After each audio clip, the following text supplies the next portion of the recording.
Semalam Ops Benteng telah berjaya menahan 46 parti serta berjaya merampas 5 kenderaan darat.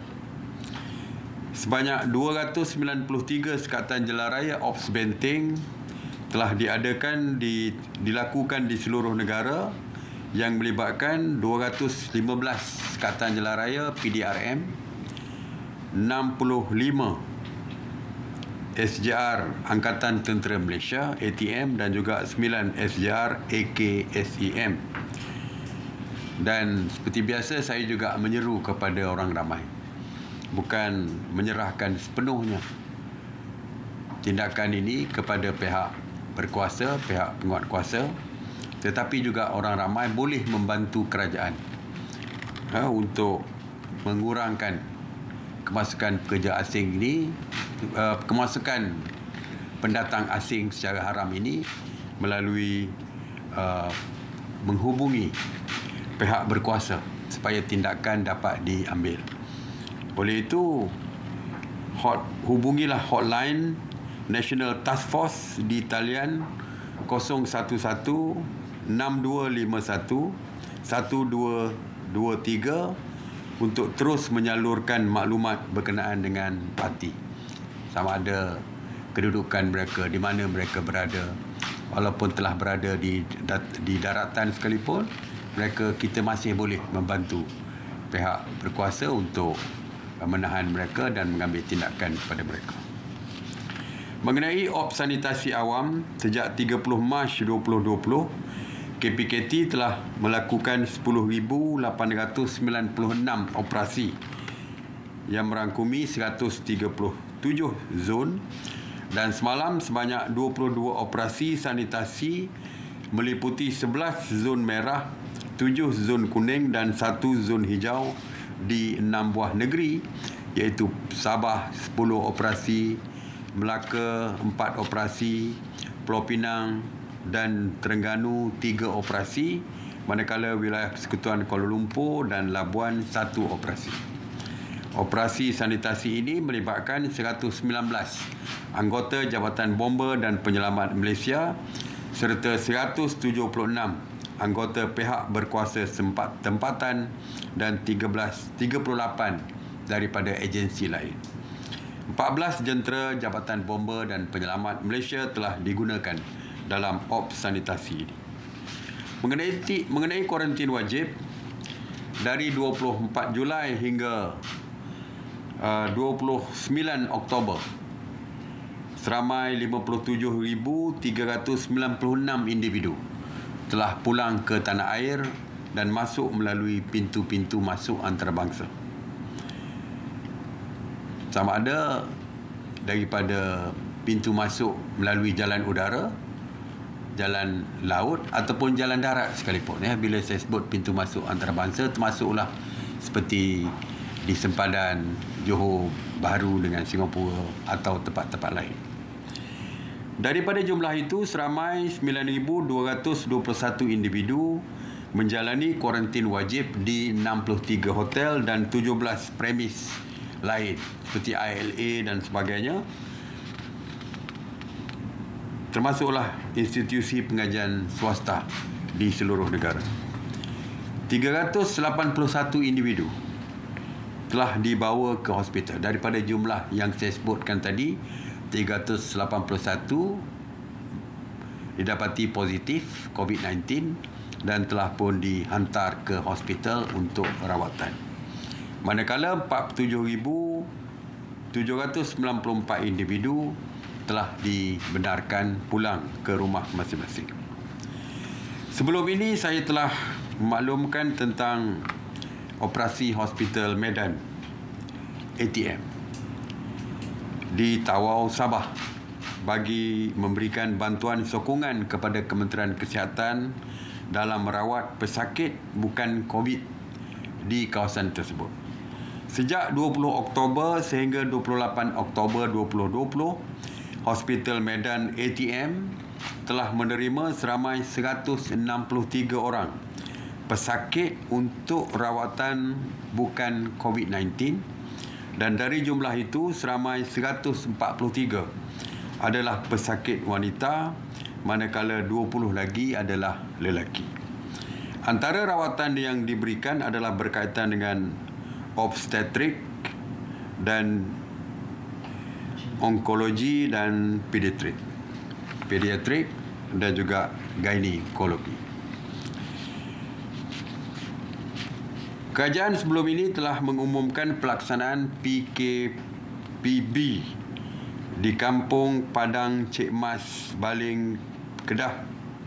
PKPD di Kampung Padang Cik Mas, Baling, Kedah, bermula 18 Oktober sehingga 31 Oktober 2020. Sehingga 29 Oktober 2020, melalui ujian saringan yang dilaksanakan, KKM mengesahkan tiada lagi kes positif COVID-19 baru yang direkodkan di kampung ini. Sehubungan dengan itu, sidang khas hari ini bersetuju untuk menamatkan PKPD Kampung Padang Cik Mas pada 31 Oktober sebagaimana yang telah pun dijadualkan. Hari ini saya bersama dengan Menteri Kesihatan Yang Berhormat Datuk Seri Dr. Adham Baba mengiringi Yang Amat Berhormat Perdana Menteri melakukan tinjauan persiapan penghantaran keperluan barang-barang keperluan kritikal COVID-19 ke Sabah yang dilaksanakan oleh Tentera Udara Malaysia TUDM di Pengkalan TUDM Subang. Untuk makluman, sejak 22 Mac 2020, sebanyak 17 penerbangan penghantaran barangan perubatan COVID-19 telah berjaya dilaksanakan oleh TUDM yang melibatkan jumlah muatan seberat 433,886.5 kilogram. Jadi kita ucapkan, walaupun saya Menteri Pertahanan, saya juga mewakili kerajaan, ingin mengucapkan terima kasih kepada pihak ATM, Angkatan Tentera Malaysia, khususnya TUDM, di atas bantuan yang diberikan kepada kerajaan ini. Di sini saya juga ingin merakamkan ucapan setinggi-tinggi terima kasih kepada Yang Amat Berhormat Perdana Menteri dan kerajaan di atas keprihatinan yang ditunjukkan dalam usaha menangani pandemik COVID-19. Jadi sebenarnya untuk Sabah ni banyak yang telah pun dilakukan oleh kerajaan. Malah kita juga dimaklumkan bahawa pemberian sumbangan sebanyak 50 juta juga telah diberikan kepada kerajaan negeri Sabah bagi menghadapi COVID-19 yang kita lihat agak tinggi di negeri Sabah ini kerana seluruh negeri Sabah telah pun diisytiharkan sebagai PKPB, malah beberapa kawasan telah pun diisytiharkan sebagai PKPD. Jadi seperti kita lihat, banyak tindakan-tindakan telah dilakukan oleh kerajaan, oleh Kementerian Kesihatan dan semua pihak yang berkepentingan di dalam COVID-19 ini. Jadi kita lihat hari ini, semalam, hari ini kita sudah nampak ada sedikit penurunan. Dan saya harap ianya tidak berlaku sejak 2-3 hari ini saja.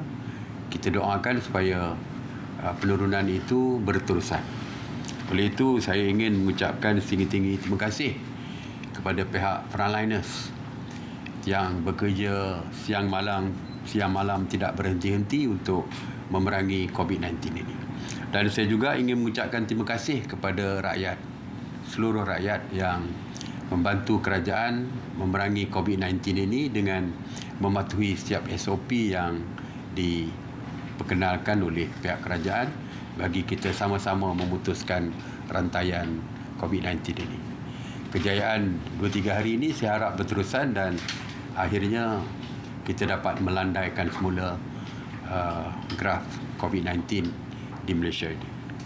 Jadi saya buka kepada soalan. Datuk Mohan Pak CM. Sebuah portal berita melaporkan mengenai seorang penjaja makanan yang dikenakan kompaun RM1,000 dalam satu sekatan jalan raya kerana tidak memiliki surat kebenaran bekerja daripada majikan. Bagi individu yang bekerja sendiri di kawasan PKPB, adakah perlu mendapatkan dokumen pengesahan bekerja sendiri daripada pihak berautoriti bagi mengelakkan mereka dikenakan kompaun? Kalau kita lihat kes seperti penjaja makanan tu, apakah beliau kena mendapatkan surat daripada pihak berkuasa tempatan kerana PBT yang mengeluarkan lesen dan kawal selia penjaja-penjaja ni? Bagi mempermudahkan, saya nasihatkan supaya ke balai polis untuk mendapatkan surat kebenaran pelepasan pergerakan berentas daerah ataupun negeri tadi. Ya. Jadi saya faham kerana mereka tidak mempunyai majikan bekerja sendiri, jadi tidak ada siapa yang akan mengesahkan beliau sebagai pekerja di mana-mana syarikat. Jadi bagi nasihat saya, pergi ke balai polis, berjumpa dengan pihak polis dan mendapatkan surat kebenaran pergerakan oleh pihak polis. Dengan surat tersebut mereka boleh melepasi setiap sekatan jalan raya yang dikenakan. Ya, jadi ini cara yang paling sesuai bagi mereka yang tidak bermajikan ini. Okey. Assalamualaikum Datuk Seri. Assalamualaikum Datuk Seri. Afiq daripada Bernama. Datuk Seri, difahamkan kluster Omandal di Pulau Omandal, penduduk di sana menyatakan bahawa mereka tidak menerima sebarang bantuan, dan adakah pihak MKN akan menghantar bantuan makanan atau di daerah-daerah terpencil di sekitar Sabah? Sekian, terima kasih Datuk Seri. Omadai. Pulau Pulau Omadai ini tidak termasuk di dalam 6 lokaliti di Sempurna yang diletakkan di bawah PKPD. Ya. PKPD bermakna tidak dibenarkan keluar daripada rumah. Oleh itu, kerajaan memberikan bantuan makanan yang dihantar ke rumah kerana mereka tidak boleh keluar. Pulau Omadai ini tidak termasuk di dalam PKPD. Ianya PKPB. PKPB, aktiviti ekonomi seperti biasa. Terbuka seperti biasa. Maknanya mereka boleh membeli makanan. Jadi sebab itulah pihak MKN tidak menghantar barang keperluan makanan kepada mereka. Ya, walaupun seperti saya pernah sebutkan bahawa di bawah Jawatan Kuasa Pengurusan Bencana di Sabah, mungkin juga mereka melihat dari segi kawasan-kawasan yang daif yang memerlukan bantuan. Ya, itu mungkin di bawah kategori lain. Mungkin di bawah kategori penduduk yang terlalu miskin yang perlukan bantuan makanan. Ya, tetapi tidak termasuk di bawah SOP di bawah PKPB. Yang mana di bawah PKPB, SOP-nya kerajaan tidak menghantar bekalan makanan kepada penduduk-penduduk di PKPB. Hanya di kawasan yang di lockdown sepenuhnya seperti PKPD. Jadi Pulau Omadai ini tidak termasuk di bawah PKPD. Oleh mana pun insya-Allah kita akan sampaikan kepada Pusat Pengurusan Bencana Negeri Sabah untuk melihat kepada Pulau Omadai ini kalau mereka memerlukan bantuan berdasarkan kes-kes tertentu yang saya sebutkan tadi, insya-Allah. Assalamualaikum Datuk Seri. Ahmad daripada Bernama di sini. Baru-baru ni ada laporan bahawa sejumlah besar anggota keselamatan negara yang positif COVID-19 dan ada juga sejumlah besar lagi yang kini di kuarantin.